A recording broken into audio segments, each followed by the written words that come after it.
السلام علیکم دوستو، آج ہم آپ کو محی الدین ابن عربی کی زندگی کے کئی حیران کن واقعات کے بارے میں بتائیں گے۔ عظیم صوفی بزرگ محی الدین ابن عربی، جنہیں شیخ اکبر بھی کہا جاتا ہے، انہیں ولایت 20 سال کی عمر میں ملی تھی۔ ابن عربی کو ولایت ملنے کا واقعہ بھی بڑا دلچسپ ہے۔ وہ اندلس کے دارالخلافہ اشبیلیہ میں امیرانہ زندگی گزار رہے تھے کہ ایک روز نوجوان عمرہ کی ایک مجلس میں شراب کا دور چل رہا تھا۔ جب ابن عربی کو شراب پیش کی گئی تو انہیں غیب سے آواز آئی کہ آپ کو اس مقصد کے لیے تو نہیں دنیا میں بھیجا گیا۔ ابن عربی فوراً مجلس سے باہر نکلے۔ باہر انہیں ایک چرواہا ملا، اسے ساتھ لے کر ایک قریبی قبرستان پہنچے۔ وہاں چرواہے کو اپنا قیمتی لباس دے کر اس سے چرواہوں والا معمولی لباس لے کر پہن لیا۔ اب وہ غیبی آواز کا پیچھا کرتے ہوئے ایک پرانی اور ٹوٹی پھوٹی قبر کے پاس پہنچے۔ شام کا وقت ہونے والا تھا۔ وہ قبر میں اتر گئے اور اللہ تعالیٰ کی عبادت میں مصروف ہو گئے۔ قبر میں عبادت کرتے ہوئے انہیں ارد گرد کا کوئی ہوش نہ رہا۔ ابن عربی کو نورانی تجلیات نے اپنے حصار میں لے لیا۔ یوں 4 روز تک وہ اسی قبر میں عبادت کرتے اور قدرت کے نورانی جلوے دیکھتے رہے۔ ان کو ولایت عطا کر دی گئی۔ ابن عربی اپنی کتاب فتوحات مکیہ میں بیان کرتے ہیں کہ اس روز قبر میں اتر کر عبادت کرنے کے واقعہ سے 20 سال کی عمر میں میرا دخول تصوف میں ہوا۔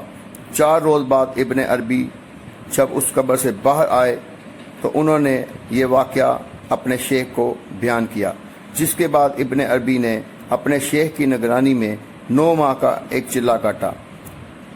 اس کے بعد ابن عربی نے اپنی زندگی اندلس کے طول و عرض میں بلند مقام رکھنے والے صوفیہ کرام کی خدمت کرنے اور ان سے فیض حاصل کرنے میں صرف کر دی۔ ابن عربی نے اپنی زندگی میں جن عالی مرتبہ صوفیہ اور بزرگان دین سے ملاقات کر کے ان سے تصوف میں فیض حاصل کیا، ان میں سے 55 صوفیہ کرام کی زندگی کے بارے میں ابن عربی نے اپنی ایک کتاب روح القدس میں تفصیلات لکھی۔ اس کتاب کو بعد ازاں بہت زیادہ شہرت ملی۔ دوستو، یہاں یہ سوال بھی پیدا ہوتا ہے کہ ابن عربی کون تھے اور کہاں سے آئے تھے؟ بنیادی طور پر ابن عربی صوفی تھے، وہ شاعر بھی تھے، قرآن پاک کی تفسیر بھی کی تھی، وہ بہت بڑے مصنف بھی تھے، سفر نامہ نگار بھی تھے، معلم بھی تھے، محقق بھی تھے اور کچھ حد تک وہ سائنسدان بھی تھے۔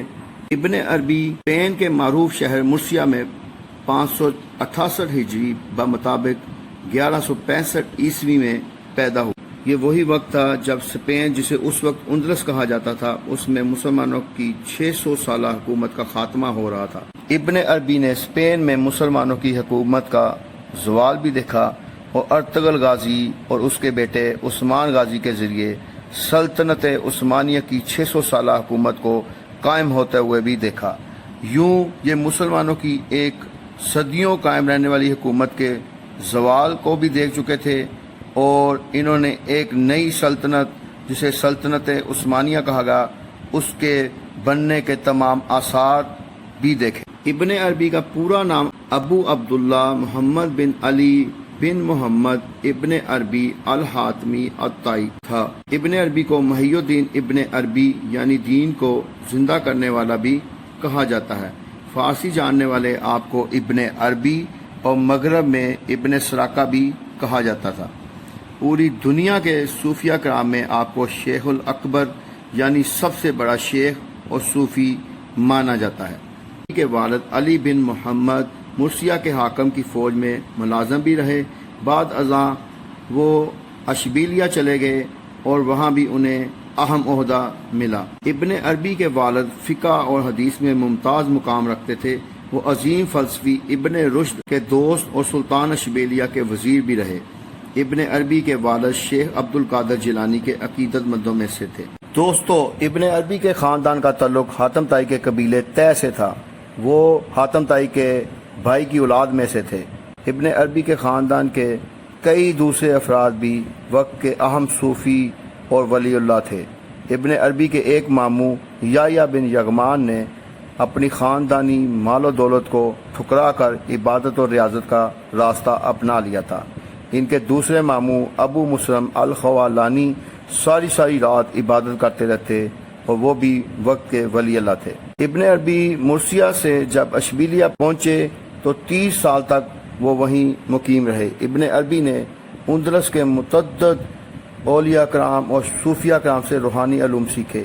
جب انہیں لگا کہ اب دنیا بھر کے صوفیہ کرام سے بھی فیض یاب ہونا چاہیے تو وہ 37 سال کی عمر میں پہلی بار اندلس سے باہر روانہ ہوئے۔ 597 ہجری میں ابن عربی اپنے ساتھی محمد الحصار کے ساتھ بجائیہ پہنچے۔ اگلے سال وہ تیونس چلے گئے۔ وہاں اپنے دوست ابو محمد عبدالعزیز بن ابو بکر القریشی المہدی کے ہاں ٹھہرے۔ اپنے دوست ابو بکر القریشی کی فرمائش پر ہی ابن عربی نے اندلس کے 55 صوفیہ کرام کی زندگی کے بارے میں اپنی کتاب روح القدس لکھی تھی۔ 599 ہجری میں ابن عربی مکہ پہنچے۔ مکہ میں انہوں نے اپنی کتاب فتوحات مکیہ کا آغاز کیا۔ ابن عربی بہت بلند پایا شاعر بھی تھے۔ ابن عربی نے مکہ میں اپنے دوست ابو شجاع ظاہر بن رستم کے ہاں قیام کیا۔ ان کی ایک نوجوان بیٹی نظام عین الشمس کا ذکر ابن عربی کے دیوان میں تعریفی رنگ میں کیا گیا ہے، جس پر آپ کے مخالفین نے آپ پر عاشقانہ شاعری کرنے کا الزام لگایا۔ اس الزام کا جواب ابن عربی نے ظہائر الطاق لکھ کر دیا۔ 601 ہجری کے بعد ابن عربی بغداد، موصل اور دوسرے شہروں سے ہوتے ہوئے مصر کے شہر قاہرہ پہنچے۔ قاہرہ میں بھی آپ پر الزامات لگا کر قتل کرنے کے فتوے دیے گئے، جس پر ایوبی حاکم الملک العادل نے آپ کی جان بچائی۔ 604 ہجری میں آپ دوبارہ مکہ پہنچے اور پھر وہاں سے ایشیا کوچک روانہ ہوئے۔ اس دوران ان کی ملاقات ارطغرل غازی سے ہوئی۔ ارطغرل غازی نے بھی ان کے ہاتھ پر بیعت کر لی۔ وہ روحانی طور پر ارطغرل غازی کے پیر و مرشد بن گئے۔ اس عرصہ میں ابن عربی نے شام، فلسطین، عراق، اناطولیہ، مصر اور کئی دوسرے ممالک کا بھی سفر کیا۔ 612 ہجری میں ایک بار پھر مکہ پہنچے۔ 620 ہجری تک آپ دنیا کے مختلف ممالک کا سفر کرتے رہے۔ 620 ہجری میں آپ نے دمشق کو اپنا وطن بنا لیا۔ اگر عیسوی سالوں کے حساب سے دیکھا جائے تو 1193 میں وہ پہلی بار اندلس سے باہر نکلے۔ 1195 عیسوی میں وہ مراکش گئے۔ 1202 میں انہوں نے حج کے لیے مکہ روانہ ہوئے اور 3 سال تک مکہ میں رہے اور وہیں انہوں نے فتوحات مکیہ کتاب لکھنے کا آغاز کیا۔ اس کے بعد وہ شام، فلسطین، عراق اور اناطولیہ گئے۔ 1204 عیسوی میں انہوں نے سلجوق سلطنت کے مختلف علاقوں کا دورہ کیا۔ 1205 عیسوی میں وہ مدینہ گئے۔ یہاں سے وہ بغداد چلے گئے، جہاں انہوں نے شیخ عبد القادر جیلانی کے روحانی پیشواؤں سے ملاقات کی۔ وہ بغداد سے موصل پہنچے۔ وہاں انہوں نے اپنے دوست علی ابن عبداللہ سے ملاقات کی۔ اس دوران انہوں نے اپنی 2 کتابیں تنزیلات الموصلیہ اور کتاب الجلال و جمال لکھی۔ 1206 عیسوی میں انہوں نے یروشلم، مصر، شام اور دمشق کا سفر کیا۔ 1207 میں وہ دوبارہ واپس مکہ پہنچے اور اپنی کتاب فتوحات مکیہ کا بقیہ حصہ لکھنا شروع کیا۔ اب کچھ ذکر ابن عربی کی تصانیف کے بارے ہو جائے۔ ابن عربی کی تحریروں کی تعداد 800 سے زیادہ بتائی جاتی ہے۔ یہ بھی کہا جاتا ہے کہ ان کی 400 سے زیادہ تحریریں بعد میں موجود رہیں۔ ان کی کتابوں میں روح القدس، فتوحات مکیہ، تنزیلات الموصلیہ، کتاب الجلال الجمال اور فصوص الحکم، جو کہ 15,000 صفحات پر مشتمل ہے، اس کو زیادہ شہرت ملی۔ ان کی کتابوں میں ترجمان الاشواق اور مشاہد الاسرار القدسیہ بھی بہت اہم ہے۔ ابن عربی بہت بڑے صوفی، شاعر، قرآن پاک کے مفسر، مصنف، سفر نامہ نگار، معلم اور محقق تھے، لیکن ان کے وحدت الوجود کے نظریہ کو سامنے رکھتے ہوئے ان کے مخالفین نے ان پر کفر کا فتویٰ بھی عائد کیا۔ وحدت الوجود کا نظریہ سب سے پہلے ابن عربی نے پیش کیا تھا۔ اس نظریے کے مطابق کائنات کی ہر چیز میں اللہ کے وجود یا نور کا کوئی جز موجود ہوتا ہے، یعنی کائنات کی ہر شے اللہ کی ذات کا جز ہے۔ اس کے بعد ایک اور نظریہ پیش کیا گیا جسے وحدت الشہود یا فنا فی اللہ کا نظریہ کہتے ہیں۔ عبادت اور ریاضت سے انسان ترقی کرنے کے بعد اللہ کی ہستی میں مدغم ہو جاتا ہے۔ اسے وحدت الشہود یا فنا فی اللہ کا نظریہ کہا جاتا ہے۔ اس کے بعد ایک اور نظریہ پیش کیا گیا جسے حلول کہا جاتا ہے، یعنی انسان مزید ترقی اور ریاضت سے انسان کا دل آئینے کی طرح صاف ہو جاتا ہے اور اللہ کی ذات کا نور اس دل سے منعکس ہونے لگتا ہے۔ اسے حلول کہتے ہیں۔ ان نظریات کی وجہ سے ابن عربی پر الزامات لگائے گئے کہ وہ لادین اور کافر ہو گئے ہیں۔ ابن عربی نے کئی ممالک کا دورہ کیا۔ ابن عربی کو ایوبی حاکم الملک العادل، سلطان ایوبی کے بیٹے حاکم الملک ظاہر اور سلطان کے قوس نے اپنے ملک میں رہنے کے لیے رہائش اور تمام سہولیات دینے کی بھی آفر کی، لیکن آپ نے سفر در سفر کے ذریعے اسلام کی ترویج کے راستے کو پسند کیا۔ دوستو، ابن عربی کی پیش گوئیاں بھی بڑی مشہور ہیں۔ ابن عربی نے کئی پیش گوئیاں کی جو حرف با حرف درست ثابت ہوئی۔ ان کی کئی پیش گوئیوں میں سے کچھ یہ ہیں۔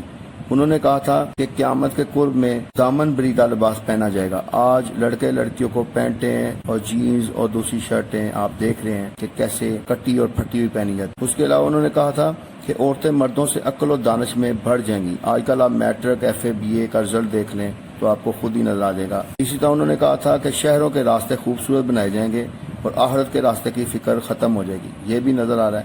کھانے کے لیے لوہے کے ہاتھ بنائے جائیں گے، یہ انہوں نے کہا تھا۔ آج آپ چمچے اور کانٹے دیکھ لیں۔ اس کے بعد انہوں نے کہا تھا بیویوں کو سجدہ کیا جائے گا۔ آج کل کے حالات دیکھ لیں، ماں باپ کی عزت نہیں کی جاتی، لیکن بیویوں کے ساتھ کیسا سلوک کیا جاتا ہے یہ بھی آپ کو نظر آ رہا ہے۔ انہوں نے کہا تھا کہ بازاروں میں رات کے وقت سورج سوا نیزے پر ہوگا، سورج سوا نیزے پر ہوگا۔